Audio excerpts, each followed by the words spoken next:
କରିଛୁ ସମସ୍ତେ କଥାଟା ମନେ ରଖିବା ଦରକାର ଏବଂ ପାଳନ କରିବା ଦରକାର। ଏ ଗୋଟିଏ ମନ୍ତ୍ର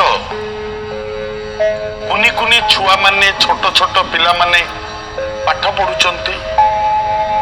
ବାପା ମା ଅସନ୍ତୁଷ୍ଟ ହୁଅନ୍ତି କିଛି ପିଲାଙ୍କ ଉପରେ। ପିତା ବୈରୀ ମାତା ଶତ୍ରୁ ପିତା ବୈରୀ ଯେ ନ ବାଲ ନ ପଠିତ। ଅର୍ଥ ଯୋଉ ଛୁଆ ମାନଙ୍କର ଟିକେ ପାଠ କମ ହଉଛି, ଧରନ୍ତୁ ଆପଣ ମାନଙ୍କର ତିନୋଟି ଛୁଆ, ଏ ତିନୋଟି ଛୁଆ ଭିତରୁ ଯୋଡ଼ିଏ ଛୁଆଙ୍କର ପାଠ ଭଲ ହଉଛି, ଗୋଟିଏ ଛୁଆର ପାଠ ଭଲ ହଉନି, ମନେ ରଖି ପାରୁନି, ବାପା ମା ମାନେ ତାପରେ ବିଗୁଡୁଥିବେ, ତୁ ନଷ୍ଟ କରିଦେଲୁ, ଆରେ ପାଠ ପଢ, ମନ ଦେଇ ପାଠ ପଢ। ଯେତେ କହିଲେ ତାର ତ ହଉନି, ତା କହିଲେ କଣ ହବ? ଯୋଉମାନଙ୍କର ପାଠ ହଉନି, ଠିକ ସମୟରେ ସ୍ମରଣ ଶକ୍ତି ରହୁନି, ସେମାନଙ୍କ ପାଇଁ ଏ ମନ୍ତ୍ରଟି କହୁଛି, ମନେ ରଖିବେ ଏ ମନ୍ତ୍ରଟି।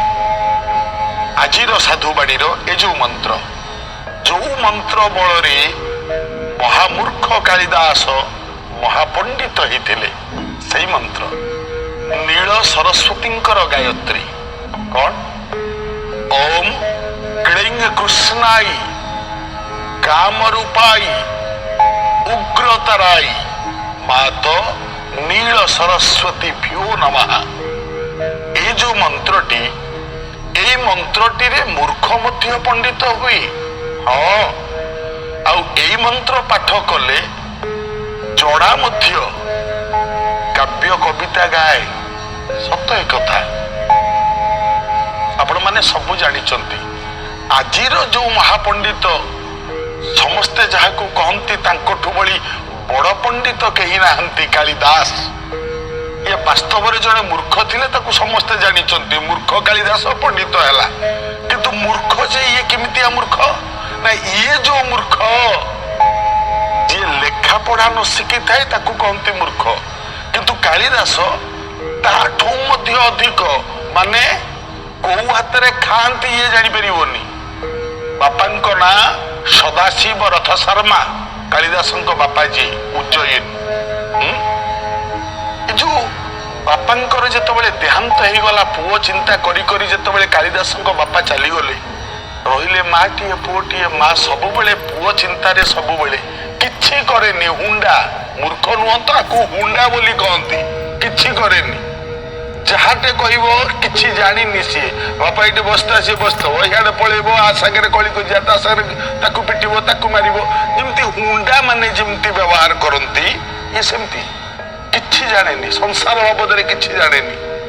କିନ୍ତୁ ରୂପଟି ଭଲ, ମୋଟକାଠିଆ ରୂପଟି ଭଲ। ଦିନକୁ ଦିନ ମା ଚିନ୍ତିତା ହେଇ ପଡିଲେ, କଣ କରିବେ ପୁଅ ପାଇଁ, ଉପାୟ କଣ? ଏଣେ ରାଜକନ୍ୟା, ଉଜ୍ଜୟିନୀର ରାଜକନ୍ୟା, ଇଏ ମହାପଣ୍ଡିତା ପଦ୍ମାବତୀ। ଏଣେ ସୁନ୍ଦର କଥାଟିଏ ଦେଖନ୍ତୁ, ମହାପଣ୍ଡିତା, ମହାଜ୍ଞାନୀ। କିନ୍ତୁ ଏ ଜ୍ଞାନ ଆଉ ପଣ୍ଡିତ ପଣିଆ ଯାହା ପାଖରେ ଥାଏ, ତା ପାଖରେ ଆଉ ଗୋଟେ ଜିନିଷ ଯୋଗ ହେଇଯାଏ। କଣ ନା, ସେଇଟା ହଉଛି ଅହଙ୍କାର। ଯଦି ଟିକିଏ କିଏ ଚାରିପଦ ଜାଣିଗଲା, ଟିକିଏ କିଏ ପାଞ୍ଚ କଥା ଶିଖିଗଲା ନା, ତା ମନେ ମନେ ଆପେ ଆପେ ଚାଲି ଆସେ ଗୋଟେ ଜିନିଷ, ଅହଙ୍କାର। କ୍ଷମା କରିବେ ଆଜ୍ଞା, ଏଇ ଅହଙ୍କାରଟାକୁ ଦୂରେଇ ଦିଅନ୍ତୁ, ମନେ ରଖନ୍ତୁ। କାରଣ ସାଧ୍ୟ ସାଧନା ସିଦ୍ଧି ମୂଳେ ସଂସ୍କାର ରୂପେ ଅହଂ ଖେଳେ। ମଣିଷ ଯେତେବେଳେ ଟିକେ ଟିକେ ବଢିବା ଆରମ୍ଭ ହୁଏ, ଯଦି 5-25 ଲୋକ ତାଙ୍କୁ ଚିହ୍ନି ଗଲେ, କିଛି ଜ୍ଞାନ ତାଙ୍କର ହେଇଗଲା, ଅହଙ୍କାର ଆପେ ଆପେ ବସା ବାନ୍ଧିଯାଏ। ଆରେ ମତେ 5-25 ଲୋକ ମାନିଲେଣି, ମୁଁ ହେଇଗଲିଣି। ନାହିଁ, ସେମିତି ନୁହଁ। ଆଉ ଯୋଉଦିନ ଏ ଚିନ୍ତାଧାରା ମୁଣ୍ଡକୁ ଆସିବ, ସେଦିନଠୁ ଖସିବା ଆରମ୍ଭ ହବ, ଆଉ ଉଠି ପାରିବେନି। ତେଣୁ ରାଜକନ୍ୟାର ଅହଙ୍କାର ବି ନିଶ୍ଚିତ ଆସିବା ସ୍ୱାଭାବିକ। ଏତେ ବଡ ପଣ୍ଡିତା, ଏତେ ବଡ ଜ୍ଞାନୀ ପଦ୍ମାବତୀ ସମସ୍ତଙ୍କୁ ଆଉ ମଣିଷ ଦୃଷ୍ଟିରେ ଦେଖିଲାନି, ଏତେ ଅହଙ୍କାର ଆସିଗଲା ଏବଂ ଗୋଟେ ଜିଦ୍ଦି ଧରିଲା, ମୁଁ ତାକୁ ହିଁ ବିବାହ କରିବି। କାହାକୁ? ଯିଏ ମତେ ଜ୍ଞାନରେ ପରାସ୍ତ କରିଦବ, ମୁଁ ତାକୁ ହିଁ ବିବାହ କରିବି। ପାଠରେ ଯିଏ ମତେ ପରାସ୍ତ କରିଦବ, ଏତେ ପଢିଛି। ସବୁ ପଣ୍ଡିତ ମାନେ ଆସିଲେ ଏବଂ ପଣ୍ଡିତ ମାନେ ସମସ୍ତେ ହାର ମାନିଲେ। ହାରିଗଲେ ସିନା, ହାରିଗଲା ପରେ ହେଲେ ପଳାନ୍ତେ, କିନ୍ତୁ ନା, ଏ ପଦ୍ମାବତୀ ଯୋଉ ପଣ୍ଡିତ ହାରିଯାଏ ତାକୁ ବହୁତ କଦର୍ଯ୍ୟ ଭାଷାରେ ଗାଳି ଗୁଲଜ କରନ୍ତି, ଅପମାନ ଦିଅନ୍ତି। ପଣ୍ଡିତ ମାନଙ୍କୁ ବହୁତ ବାଧେ, ବହୁତ। ସବୁ ପଣ୍ଡିତ ମାନେ ଏକାଠି ହେଇ ମନ ଦୁଃଖରେ ଯାଉଛନ୍ତି। ଏଇ ସମୟର କଥା କଣ ଦେଖିଲେ? ଆପଣ ମାନେ ସବୁ ଜାଣିଛନ୍ତି କାଳିଦାସ ଗୋଟେ ଛୋଟ କଥା ଆଜ୍ଞା, ଆ ନାଟା କାଳିଦାସ କାହିଁକି? ଇଏ ତ ସରସ୍ୱତୀଙ୍କ ବରପୁତ୍ର, ତାହେଲେ ସରସ୍ୱତୀ ଦାସ ହବା କଥା, କାଳିଦାସ କାହିଁକି ଆଗ ନାଁ ହେଇଛି? ଆଜ୍ଞା, ସଦାଶିବ ରଥ ଶର୍ମା କାଳିଦାସଙ୍କର ବାପା ଯିଏ ପିଲାଛୁଆ ହେଲେନି, ମା କାଳୀଙ୍କର ମନ୍ଦିରରେ ଅଧିଆ ପଡିଥିଲେ ଏବଂ କାଳୀଙ୍କ ପ୍ରସାଦରୁ ଏ ପୁଅଟି ତାଙ୍କୁ ପ୍ରାପ୍ତ ହେଇଥିଲା। ସେଇଥିପାଇଁ ତାଙ୍କ ନାଁ ରଖିଥିଲେ କାଳିଦାସ, ମା କାଳୀଙ୍କର ଦାସ। ସେଇଥିପାଇଁ ନାଁଟି ରହିଥିଲା। ଯାହା ହଉନା କାହିଁକି, ବ୍ରାହ୍ମଣ ମାନେ ସମସ୍ତେ ଅପମାନିତ ହବା ପରେ ଯେତେବେଳେ ଫେରିକି ଯାଉଛନ୍ତି, ଗଲାବେଳେ ଦେଖିଲେ ସେଇ ଦିନ ପ୍ରଥମ କାଳିଦାସର ମା ସେଦିନ ସକାଳେ କାଳିଦାସକୁ ଡାକିଲେ, କହିଲେ ପୁଅ, ଆରେ ତୁ କିଛି ତ କାମ କରୁନୁ, ତୋ ବାପା ତ ଚାଲିଗଲେ, ପରିବାରର ବୋଝ ମୋ ମୁଣ୍ଡ ଉପରେ, ମୁଁ ବୁଢୀ ମଣିଷ, କୁଆଡେ କଣ କୋଉଠୁ ଆଣିକି ତତେ ଦେବି ଖାଇବାକୁ? ଆରେ ତୁ କେମିତି ମଣିଷ ହବୁ କହ? କାଳିଦାସ କିଛି ବୁଝିପାରୁନାହାନ୍ତି। କହିଲେ ମା ତୁ କଣ କହୁଛୁ? ମୁଁ କିଛି ବୁଝିପାରୁନି। କହିଲେ ଆରେ କିଛି ନ କର ପଛେ ଟିକେ ଯା ଦି ଖଣ୍ଡ କାଠ ହେଲେ ଧରିକି ଆ ଜଙ୍ଗଲରୁ ଯା। ଆରେ ରୋଷେଇ ହବ କେମିତି? ଯା। ମା କଥା ମାନି ସେଇଦିନ ପ୍ରଥମ ଥର ପାଇଁ ସିଏ କିଛି କାମ କରେନି। କାଳିଦାସ ପ୍ରଥମ ଥର ପାଇଁ ଜଙ୍ଗଲକୁ ଗଲେ କାଠ ଆଣିବାକୁ। କେମିତି କାଠ ହାଣନ୍ତି ମଧ୍ୟ ଜାଣିନାହାନ୍ତି, କାଠ କେମିତି ଧରନ୍ତି ଜାଣିନାହାନ୍ତି। ତେଣୁ କରିବେ କଣ? ଗଛ ଉପରକୁ ଚଢିଗଲେ, ଚଢିକି ଗୋଟେ ଡାଳରେ ବସି ପଡିଲେ, ଅଗପଟରେ ବସିଲେ, ମୂଳକୁ ହାଣିଲେ। ହାଣୁଛନ୍ତି, ଏ ପଣ୍ଡିତ ମାନେ ସେଇ ବାଟ ଦେଇକି ଯାଉଥିଲେ, ଅନେଇଲେ, କହିଲେ ଆରେ ଏଇଟା ଏଇଖିଣା ପଡିବ, ଏଇଖିଣା ପଡିବ। ଏ ବାବା ଏଇ ଓଲେୟା ଓଲେୟା ଗଛରୁ, ଆରେ ତୁ ଯେମିତି ବସିଛୁ, ଆରେ ପଡିଯିବ ଓଲା। କାଳିଦାସ ଗଛ ଉପରେ ଥାଇ କହୁଛୁ, କହିଲା ମୁଁ ପଡିଲି ତମର ପାଉ ଗଲା? କହିଲା ନାଇଁ ନାଇଁ, ଆରେ ତୁ ଆଗ ଓହ୍ଲେଇଆ, ଆମ କଥା ମାନେ। ଏଇ ପଣ୍ଡିତ ମାନେ ଡାକୁଛନ୍ତି, କାଳିଦାସ ଗଛରୁ ବହୁ କଷ୍ଟରେ ଓହ୍ଲେଇଲା। ସେ ଓହ୍ଲେଇଛି କି ନାହିଁ ଦେଖିଲା, ଯୋଉ ଡାଳ ଖଣ୍ଡା ହାଣୁଥିଲା ସେ ତ 3 ଭାଗ ଭଳିଆ ହଣା ହେଇଯାଇଥିଲା ନା, ସେ ଓହ୍ଲେଇ ପଡିଛି କି ନାହିଁ, ସେ ଡାଳ ଖଣ୍ଡା ଭାଙ୍ଗି ପଇଲା। କାଳିଦାସ କହିଲା ନାଇଁ ଏମାନେ ସତ କହୁଛନ୍ତି। ପଚାରିଲେ ପଣ୍ଡିତ ମାନେ, ଆରେ ତୋ ନାଁ କଣ? ନା ମୋ ନାଁ କାଳିଦାସ। ତା ସହିତ କଥା ହବା ପରେ ଜାଣିପାରିଲେ ଏଇଟା ଗୋଟେ ନିପଟ ବୋକା ଆଉ ମୂର୍ଖ, ଦିଟାଙ୍କ। ମୂର୍ଖ ତ ମୂର୍ଖ, ବୋକାଟାଏ ମଧ୍ୟ। କଲେ କଣ? କହିଲେ ଆମ ସାଙ୍ଗରେ ଯିବୁ। ପ୍ରସ୍ତୁତି ପର୍ବ କରେଇଦେଲେ। ଯୋଉ ପ୍ରସ୍ତୁତି ପର୍ବ, କିଛି କହିବୁନି, କିଛି କହିବୁନି, ମୌନ ହେଇଥିବୁ, ଠାରିକି ଯାହା କହିବୁ। ମନେ ରହିଲା, କିଛି ପାଟି ଖୋଲିବୁନି, ବାସ୍। ତାକୁ ଧରିକି ନେଇ ପହଞ୍ଚେଇଦେଲେ ସଭାରେ। ପଦ୍ମାବତୀକି ଡାକିଲେ, ରାଜକନ୍ୟା, ଜଣେ ଉନ୍ନତ ମାନର ପଣ୍ଡିତ ଆମେ ଆଣିଛୁ, ଯୋଉ ପଣ୍ଡିତ ହିମାଳୟରେ ତପସ୍ୟା କରିକି ଆସିଛନ୍ତି ଏବଂ ତାଙ୍କର ମୌନ ବ୍ରତ, ସିଏ ମାସ ସାରା କଥାବାର୍ତ୍ତା କରିବେନି, ମୌନ ବ୍ରତ। ସରି ଆସିଲାଣି ବ୍ରତ ତାଙ୍କର, ଏବେ ପୂର୍ଣ୍ଣ ହେଇଯିବ, କିନ୍ତୁ ଆଜି ସିଏ ମୌନ ରହିବେ। କଣ କରିବା ନା, ଠାରିକି ପଚାରିକି ଠାରିକି ବୁଝିବ, ଯାହା ଯେମିତି କରିବ। ଠିକ ଅଛି। ଯେତେବେଳେ କାଳିଦାସଙ୍କୁ ପଣ୍ଡିତ ବେଶରେ ବସେଇ ଦେଲେ, କାଳିଦାସଙ୍କର ତ ରୂପଟି ଅଛି ନା, ସୁନ୍ଦରିଆ ରୂପଟେ, ତେଣୁ ଯିଏ ଦେଖିବ ମଧ୍ୟ ପସନ୍ଦ କରିବ। ପଦ୍ମାବତୀ ଯେତେବେଳେ ଚାହିଁଲେ, ମନେ ମନେ ଭାବିଲେ, ହଁ ରୂପଟି ଭଲ, ଭଲ ଦେଖା ଯାଉଛନ୍ତି, ନିଶ୍ଚିତ ଭଲ ପଣ୍ଡିତ ଜଣେ ହେଇଥିବେ, ଦେଖିବା ବୁଝିବା। ମୁହାଁମୁହିଁ ବସିଲେ। ସଭାସଦ ପାରିଷଦ ବର୍ଗ ସମସ୍ତେ ବସିଛନ୍ତି, ରାଜା ବସିଛନ୍ତି, ସମସ୍ତେ ଦେଖୁଛନ୍ତି ଜଣେ ବିଶିଷ୍ଟ ପଣ୍ଡିତ ଆସିଛନ୍ତି ହିମାଳୟରୁ, ଆଜି ଯୁକ୍ତି ହବ ରାଜକନ୍ୟାଙ୍କ ସହିତ। ସମସ୍ତେ ବସିଛନ୍ତି। ପଦ୍ମାବତୀ ପ୍ରଥମେ ଆରମ୍ଭ କଲେ। କଣ? ଗୋଟେ ଆଙ୍ଗୁଳି ଦେଖେଇଲେ। ଆର ଅର୍ଥ ଏକ ବ୍ରହ୍ମ ଦ୍ୱିତୀୟ ନାସ୍ତି। ଗୋଟିଏ ଆଙ୍ଗୁଳି ଦେଖେଇ ଦେଲେ। କାଳିଦାସ ମନେ ମନେ ଭାବିଲେ, ଇଏ ତ କିଛି ଜାଣନ୍ତିନି ନା। କହିଲା କଣ, ତୁ ମୋ ଗୋଟେ ଆଖି ଫୁଟେଇ ଦବୁ?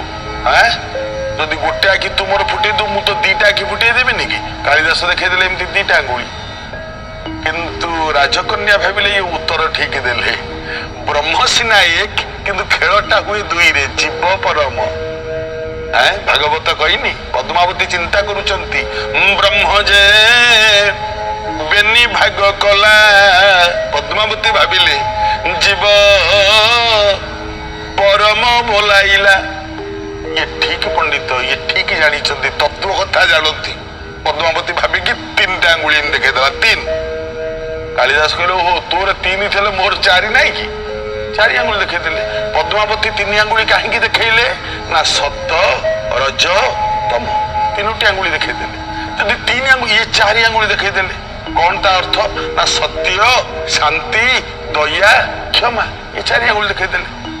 ନାଇଁ ଇଏ ଠିକ ଜାଣିଛନ୍ତି ତେଣୁକରି ପଦ୍ମାବତୀ 5ଟି ଆଙ୍ଗୁଳି ଏମିତି ଦେଖେଇଦେଲେ। ଏମିତି ମାନେ 5 ମନ, ଅମନ, କୁମନ, ବିମନ, ସୁମନ, ମନ 5ଟି ଆଙ୍ଗୁଳି ଦେଖେଇଦେଲେ। ଯେତେବେଳେ 5ଟି ଆଙ୍ଗୁଳି ଦେଖେଇଲେ କାଳିଦାସ କହିଲେ ଓହୋ ତୁ 5 ଆଙ୍ଗୁଳା ଦେଖୁଛୁ ମତେ ଚାପୁଡା ମାରିବୁ ବୋଧେ ନାଇଁ, ତୁ ଝୁଅ ପିଲାଟା ମତେ ଚାପୁଡା ମାରିବୁ, ମୋ ପାରେ ବିଧା ନାଇଁ କି? ଏମିତି ବିଧା ଦେଖେଇଦେଲେ। କହିଲେ ମୁଁ ବିଧା ମାରିଦେବି। କିନ୍ତୁ ଝିଅ ବୁଝିଲା ଅର୍ଥ ଠିକ ହେଇଗଲା। କେମିତି? 5 ମନ, ଏଇ 5 ମନକୁ ଆୟତ୍ତ କରିବା ପାଇଁ ଗୋଟାଏ ଯୋଗ ଅଛି। ଏ ଯୋଗଟାର ନାଁ ମୁଷ୍ଟିକ ଯୋଗ ସାଧନା। ମୁଷ୍ଟିକ ଯୋଗ ସାଧନା 5ଟା ଆଙ୍ଗୁଳିକୁ ଏକ କରିଦେଲେ, 5ଟା ମନକୁ ଏକ କରିଦେଲେ ସେ ଗୋଟେ ଯୋଗ ସୃଷ୍ଟି ହୁଏ। ଏ ଯୋଗର ନାଁ ମୁଷ୍ଟିକ ଯୋଗ ସାଧନା। କହିଲା ଆରେ ହେ ଏ ତ ଭଲ ପଣ୍ଡିତ। ଆଖି ବୁଝି କିଛି ଆଉ ନ ଭାବି ତାଙ୍କରି ବେକରେ ଫୁଲମାଳିଟି ଲମ୍ବେଇ ଦେଲା। ବାସ୍ ବାହାଘର ସରିଗଲା। ଆଜି ଚତୁର୍ଥୀ ରାତ୍ରି, ଅସଲ ପରୀକ୍ଷାର ରାତି ହଉଛି ଆଜି। କାଳିଦାସଙ୍କୁ ଗଲେ ନେଇଗଲେ ବସେଇଦେଲେ ନେଇକି। ଗଜଦନ୍ତ ପଲଙ୍କ ଫୁଲମାଳ ସଜା ହେଇଛି, ସବୁ ହେଇଛି। କାଳିଦାସ ବସିଛନ୍ତି। ଯେତେବେଳେ ପଦ୍ମାବତୀ ସହିତ ପ୍ରଥମ ଭେଟ ହେଲା ସେଦିନ ସିନା ମୌନ ଥିଲା ନା, ଆଉ ତ ମୌନ ବ୍ରତ ଆଜି ନାହିଁ ନା, ଆଜି କଥା ହେବେ। ପଦ୍ମାବତୀ ମନ ବି ଉତ୍ସାହ, ଏଡେ ବଡ ପଣ୍ଡିତ ମୋ ସ୍ୱାମୀ, ମୁଁ ଆଜି ତାଙ୍କ ସହିତ କଥା ହେବି। ଆଜି ଚତୁର୍ଥୀ ରାତ୍ରି, ପ୍ରଥମ ମିଳନର ରାତ୍ରି। ସବୁ ପୁରୁଷ ସବୁ ସ୍ତ୍ରୀଙ୍କ ପାଇଁ ଯୋଉ ରାତିଟି ବହୁତ ମହତ୍ଵ ରଖିଥାଏ ସେଟା ହଉଛି ଆଜି ରାତି। ତେଣୁ ବସିଗଲେ ସାମ୍ନାସାମ୍ନି ବସିବା ପରେ ପରେ ପଚାରିଦେଲେ। ହଠାତ୍ ଇଏ ଚିନ୍ତା କରୁଛନ୍ତି ସ୍ୱାମୀ ମୋହରୁ କିଛି ଶୁଣିବେ ନା, କିନ୍ତୁ କିଛି ଇଏ ତ ଚୁପକି ବସିଛନ୍ତି, ଜାଣିଛନ୍ତି ମୁଁ ଯଦି କିଛି କହିଦେବି ଭୁଲ ହେଇଯିବ। କିନ୍ତୁ ପଦ୍ମାବତୀ କେମିତି ଶୁଣିବ ତା ସ୍ୱାମୀ ମୋହରୁ କଥା? ଏଇଆ ଚିନ୍ତା କରି କରି କଣ ଗୋଟେ ପଚାରିବ। ଏମିତି ଭାବି କଣ ପଚାରିଲା? ବିରତି ପରେ ସ୍ୱାଗତ। ପ୍ରିୟ ଜ୍ଞାନୀ ମଣ୍ଡଳୀ ଦେଖନ୍ତୁ, ପଦ୍ମାବତୀ ପଚାରିଲା ସ୍ୱାମୀନ କିଛି କୁହନ୍ତୁ। ଧୀରେ କାହିଁ ବସିଛନ୍ତି? ଇଏ କିଛି କହୁନି, ଚୁପକି ବସିଛି। ତ ଜାଣିଛି ମୁଁ ଯାହା କହିବି ଭୁଲ ହବ, ଇଏ କିଛି କହୁନି। ଏଡେ ବଡ ପଣ୍ଡିତା ଝିଅ। ହଠାତ୍ ଗୋଟେ ଓଟଟେ ବୋବେଇଲା। ଯେତେବେଳେ ଓଟଟେ ବୋବେଇଲା ପଦ୍ମାବତୀକୁ ମଉକା ମିଳିଲା, ପଚାରିଲା ସ୍ୱାମୀନ କହ ରାବତୀ, ମାନେ କିଏ ରାବୁଛି? ଗଲା ଅଡୁଆ ହେଇଗଲା, ମରିଗଲା ମଣିଷ, ଅଡୁଆ ହେଇଗଲା। କଣ କରିବି? ଓଟକୁ ତ ସଂସ୍କୃତରେ କଣ କହନ୍ତି ମୁଁ ଜାଣିନି, ମୁଁ କଣ କହିବି? କହିଲେ ଉଟ୍ର। କଣ ଉଟ୍ର? ଭୁଲ ହେଇଗଲା। ପୁଣି ଥରେ ମୋ ଶୁଣିବାରେ ବୋଧେ ଭୁଲ। ପଦ୍ମାବତୀ ଆଉ ଥରେ ପଚାରିଲା ସ୍ୱାମୀନି କହ ରାବତୀ, ଇଏ ଉଟ୍ର ନ କହିକି ବୋଧେ ଭୁଲ ହେଇଗଲା। କହିଲା ଉଷ୍ଟ। କାରେ ଇଏ ବି ଭୁଲ। ଯେତେବେଳେ ଜାଣିପାରିଲା ତା କଥାରୁ ଏଟା ମୂର୍ଖ ବୋଲି, ପଦାଘାତ କରି ଗଳାରେ ଧକ୍କା ଦେଇ ଚତୁର୍ଥୀ ରାତ୍ରି ଘରୁ ବାହାର କରିଦେଲା। ଏବଂ ବାହାର କରିଦେଲା ବେଳେ 4ଟା ଶବ୍ଦ ପଚାରିଥିଲା ପଦ୍ମାବତୀ। କଣ? ଅସ୍ତି, କଶ୍ଚିତ୍, ବାଘ, ବିଶେଷ। ଅସ୍ତି ମାନେ ଅଛି, କଶ୍ଚିତ୍ ମାନେ କିଛି, ବାଘ ମାନେ କଥା ଏବଂ ବିଶେଷ। ତୁମର ମତେ ବିଶେଷ କଥା କିଛି କହିବାର ଅଛି କି? କାଳିଦାସ ଏମିତି ମୁଣ୍ଡ ହଲେଇଦେଲା, ବିଦା କରିଦେଲା। ଯା। ଚିନ୍ତା କଲା ମୂର୍ଖ କାଳିଦାସ, ଏ ଜୀବନ ରଖି ଲାଭ କଣ? କଣ କରିବେ ଜୀବନ ରଖି? ଏମିତିଆ ବେଳରେ ଜନ୍ମ ହେଇଥିଲି, ମୋ ବାପା ମତେ ଛାଡିକି ଚାଲିଗଲେ। ମାର ବୋଝ ହେଇକି ମୁଁ ରହିଛି, ମୁଁ ହୁଣ୍ଡା, ମୁଁ ଜଡା, ମୁଁ କିଛି ଜାଣେନି ସଂସାର ବାବଦରେ। ସ୍ତ୍ରୀଟିକୁ ବାହାହେଲି, ସିଏ ମତେ ଗୋଇଠା ମାରିକି ଚତୁର୍ଥୀ ଘରୁ ବିଦା କରିଦେଲା। କଣ ଅଛି ମୂଲ୍ୟ? ଚାଲିଲା। ଅନ୍ଧାର ରାତ୍ରି, କୁଆଡେ ଯାଉଛି ନିଜେ ଜାଣେନି। ସରସ୍ୱତୀ କୁଣ୍ଡ, ସେଇଠି ଯାଇକି ପହଞ୍ଚି ଯେତେବେଳେ ଆତ୍ମବିସର୍ଜନ ପାଇଁ ପ୍ରସ୍ତୁତ ହୁଅନ୍ତି, ହଠାତ୍ ହେ ମା ସରସ୍ୱତୀ କୁଣ୍ଡିଆଟା ମାରି ଯେତେବେଳେ ଡେଇଁ ପଡିବାକୁ ଯାଆନ୍ତି, ମୂର୍ତ୍ତି ଆବିର୍ଭୂତ ହେଇଗଲେ। ବାବା ବ୍ୟସ୍ତ ହନି, ମୁଁ ଯାହା କହୁଛି ଶୁଣ। ନା କଣ ମା? କିଏ ତୁ? ମୁଁ ସରସ୍ୱତୀ। ଯା, ଏ କୁଣ୍ଡରେ ବୁଡିବୁ ଉଠିବୁ। ଇଏ ଯେତେ ଥର ବୁଡେ ମୁଠାରେ 2 ମୁଠା ପଙ୍କ ଧରିକି ଉଠେ। ଯେତେ ଥର ବୁଡେ 2 ମୁଠା ପଙ୍କ। ମା ସରସ୍ୱତୀ କହିଲେ 7 ଥର ବୁଡିବା ପରେ 7 ମୁଠା ପଙ୍କ ବାହାରିବା ପରେ ଆଉ ତ କିଛି ନାହିଁ, ଏଇଥରକ ବୁଡ। ପୁଣି ଥରେ ବୁଡିକି ଯେତେବେଳେ ପୁଣି ଥରେ ଉଠିଲା, 2 ହାତରେ 2ଟା ପଦ୍ମ ଫୁଲ, ଗୋଟେ ହାତରେ ପଦ୍ମ ଫୁଲ, ଗୋଟେ ହାତରେ କଇଁ ଫୁଲ। ତାହେଲେ ତୋର 7 ଜନ୍ମ ମୂର୍ଖତା ଦୋଷ ଥିଲା ରେ, କଟିଗଲା। ଏଇଥର ଶ୍ଲୋକଟିଏ ଗାଇଲୁ। ପ୍ରଥମ କାଳିଦାସ ଗାଇଲେ पद्म मीम मम दक्षिण हस्ते वाम करे लसदुत्पल बेबम ब्रही किमच्छसि पंकज नेत्रे कर्कट नाल सककस नाल का पंडित हैला ज्ञानी हैला एवं माँ को बेश्या भली वर्णना करिबा परे सरस्वती अभिशाप देइथिले बेश्या घरे तो जीवन जीव लक्ष्य हिरिया बेश्या शेष कालिदास मारिला एवं काशीनगर को जीवनी से अनेक कथा अलग कथा पुणी फेरिबा परे पुणी परास्त करिथिला पद्मावती की एही कालिदास पंडित परास्त करिथिले पद्मावती की एवं पद्मावती शेष जो चारिटा शब्द कहिथिले एही चारिटा शब्द रे चारिटा काव्य रचना करिथिले अस्ति कश्चित बाघ विशेष कौन लिखिथिले अस्ति अस्ति रे कोटा लिखिले कुमार संभवम कौन प्रथम श्लोक अस्ति तोरा स्यांग दिशि देवता तमा हिमालय नामेन गाधिराज पूर्वा परं तुय्य निधि बगाय स्थित पृथिव्यां इव मानदंड अस्ति तापरे कश्चित कश्चित रे आ गोटे श्लोक लिखिले मेघदूत कौन लिखिले ना कश्चित कांता विरह गुरुणा स्वाधिकारात् प्रमत्तः साप्य न्यस्तम गमित महिमा वर्ष भुज्ञेण भर्तु जख्याश्चक्रे जनक तनया स्नान पुण्य दकेशु स्निग्ध छाया तरुषु वसति राम गिर्ज्या स्रवेशु ये कश्चित बागरे कौन लिखिले रघुवंश बागर्था विव संप्रकृतौ बागर्थ प्रतिपत्तये जगतः पितरौ वंदे पार्वती परमेश्वरौ ये महापंडित हेले कहा दयारु हेले माँ सरस्वती दयारु पुणी पद्मावती की परास्त कले एवं पद्मावती की पुणी विवाह कले एवं पाखरे मध्य रखिदेले पद्मावती की कालिदास एई कालिदास हठात दिने सभारे राजा पचारिले कहले पंडित गोटे कथा मो मन को आछी ना कौन ना नष्टस्य कन्या गति आर अर्थ कौन नष्टस्य कन्या गति माने नष्ट हेला लोकर गति तळुकु जाई थाए उपरकु नुह आर अर्थ कौन कालिदास कहले मु ठीक समय आइले आपन को बुझाई देबी आपण व्यस्त हंतुनी ठीक समय आसले बुझाई देबी कहले कौन पंचुक समय पंचुक रे माने आपण माने जानि चंती लोक माने जीवन सारा आइंष खाउथबे पंचुक समयटा 5 दिन टिके छाड़ दियंती हां कारण केही केही कहंती माछरे रोग हुए मांस खाइबा भलो नो पंचुकटा पुण्य समय इतबे छाड़ दियंती एई भली एक पंचुक समय रे